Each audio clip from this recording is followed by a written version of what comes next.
Let's get into this. So joining me now to discuss is Executive Vice President of the National Taxpayers Union, Brandon Arnold. Brandon, welcome back. Hey, thanks, Stacy. All right, tell us about this appropriations bill, because I already saw listed in all caps on Citizen Free Press that Congress is going on vacation tomorrow. So they got to get something done, I guess. Yeah, the House is going on vacation tomorrow, and this is really the start of the appropriations process. And for folks who don't spend a lot of time in Washington, God bless you, there are supposed to be 12 appropriations bills that clear the House and Senate and are signed by the president each and every year. Of course, this process is completely broken. It's why we often end up with this thing called continuing resolution, which is a way of Congress just punting the bill and punting the funding questions into the foreseeable future, or this porked up omnibus process that seems to materialize where we get all 12 bills glommed together in a disgusting fashion that includes all sorts of wasteful spending. Hopefully we're not going to go down the route this year with House passing some leaner appropriations bills. I think the tricky part is really going to be the Senate because of the filibuster. Those are more bipartisan bills, which is to say they spend a lot more money than they ought to.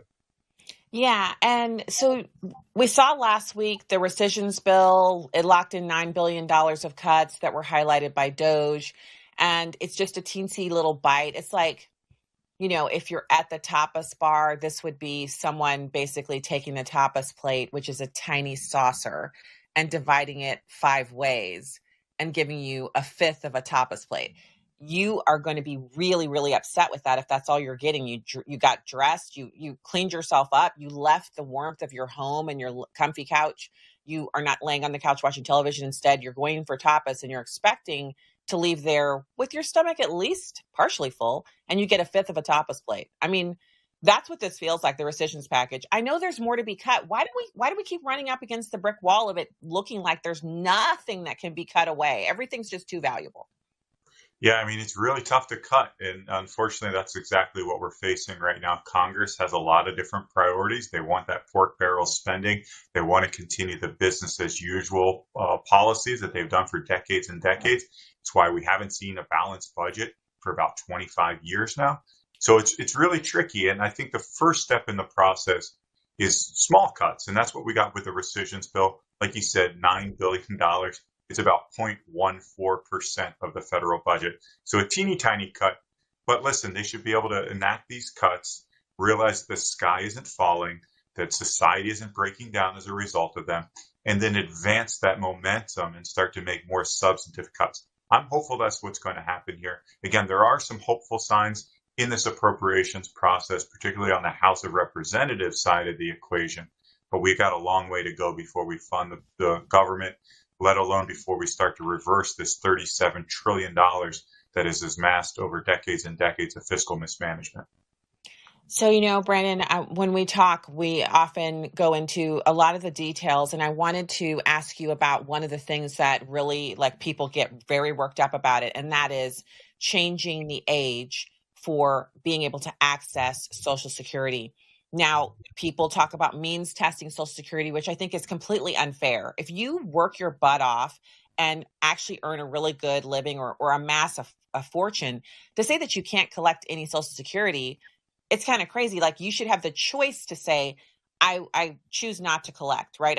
I'm worth $1 billion. I choose not to collect. Or I choose to direct my Social Security to someone who is not able to collect, but is definitely, that this person is in dire straits financially, and so they can have my Social Security. But to say that we need to means test it and take it away from people who've done well, in some circles that makes sense. It doesn't make sense to me. We're already doing too much of that.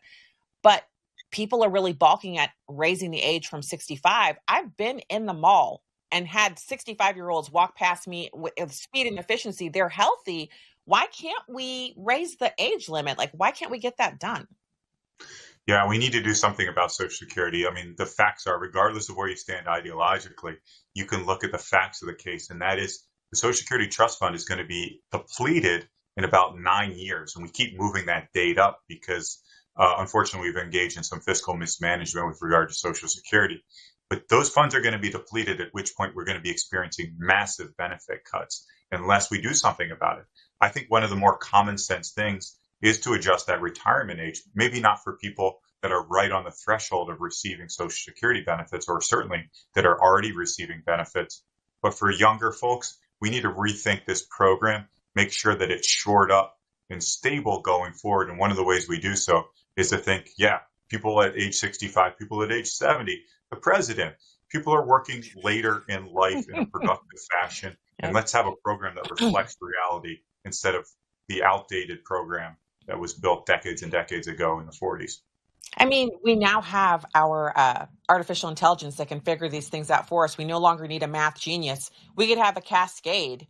We move it back by 1 year for people who are aged 50 and under. People aged 40 and under, we move it back by 3 years. And people who are in their 30s right now would have theirs moved back by 5 years. And then we reassess. If we see that moving it back to 70 is not working, or if the average lifespan moves backwards. We have seen it go backwards a couple of times in the history of this country. Then we could make an adjustment, because we don't want people to feel like you're going to be forced to work for the rest of your life. But the fact is, healthy people actually have some form of gainful activity. Most often they're compensated for it, or they're working full time as volunteers even after they retire. If you don't do that, you have an earlier cause of death. Like, you literally die earlier if you just go home and say, well, done working, and you sit in front of the couch. Brandon, more discussion is required here. Like, we need to get this conversation in front of Congress, maybe when they get back from their break. I would love that. Social Security is considered the third rail. George W. Bush tried to touch it and it didn't end up too well for him.